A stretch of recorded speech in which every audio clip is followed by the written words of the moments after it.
শক্তিশালী ভূমিকম্পে পুরো তছনছ হয়ে গেছে আফগানিস্তানের পূর্ব অঞ্চল।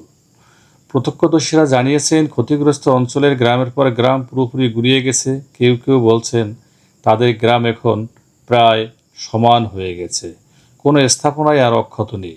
ব্রিটিশ সংবাদ মাধ্যম বিবিসির সাংবাদিক ইয়ামা বারিদ জানান, আফগানিস্তানের পূর্বাঞ্চলে যে এলাকা ভূমিকম্পে আঘাতপ্রাপ্ত হয়েছে সেখানে পৌঁছানোর চেষ্টা করেছেন তিনি। 6 মাত্রা ভূমিকম্পে তছনছ হয়ে যাওয়া নাঙ্গাহার এবং কুনার ব্যাপক ক্ষয়ক্ষতির সম্মুখীন হয়েছে। 12 ঘন্টা পার হলেও এখন উদ্ধার কাজ সম্পন্ন হয়নি। এখনও বহু মানুষকে হাসপাতালে নেওয়া হচ্ছে। সবচেয়ে বেশি ক্ষতিগ্রস্ত হয়েছে দেশটির কুনার প্রদেশের একটি পাহাড়ি অঞ্চল। কিছুদিন আগে অঞ্চলটি ভয়াবহ বন্যা ও ভূমিধসে মারাত্মকভাবে ক্ষতিগ্রস্ত হয়েছে, ফলে সেখানকার সড়কগুলো দুর্গম হয়ে পড়েছে। এখন কুনারের সহায়তা পৌঁছানোর একমাত্র উপায় হেলিকপ্টার। জালালাবাদ সেন্ট্রাল হাসপাতাল আসা প্রত্যক্ষদর্শীরা জানিয়েছেন, অ্যাম্বুলেন্সগুলো এখনও হতাহত উদ্ধার কাজে নিয়োজিত রয়েছে। তারা বলেছেন, শত শত আহত মানুষকে ইতিমধ্যেই হাসপাতালে আনা হয়েছে, তাদের সঙ্গে এখনও মৃতদেহ আনা হচ্ছে।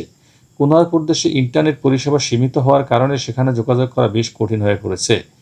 প্রত্যক্ষদর্শীরা জানিয়েছেন, গ্রামগুলো প্রায় সমান হয়ে গিয়েছে, সেগুলো এখন শুধু ধ্বংসের স্তূপ। প্রসঙ্গত, স্থানীয় সময় রবিবার দিবাগত রাত 11:47 ভূমিকম্প হয়। পাকিস্তান সীমান্তের কাছে আফগানিস্তানের পূর্বাঞ্চলে আঘাত হানা এই ভূমিকম্পের মাত্রা ছিল রিক্টার স্কেলে 6। এই দুর্ঘটনার রিপোর্ট লেখা পর্যন্ত 8 শতাধিক মানুষ নিহত এবং 3000-এর বেশি আহত হয়েছেন। সূত্র বিবিসি।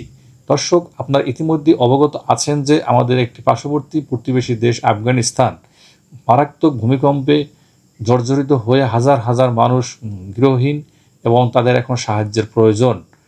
তারা এখন ধ্বংসস্তূপের নিচে শুধু তাদের আত্মীয় স্বজনের আহাজারি এবং লাশ খুঁজে বেড়াচ্ছে।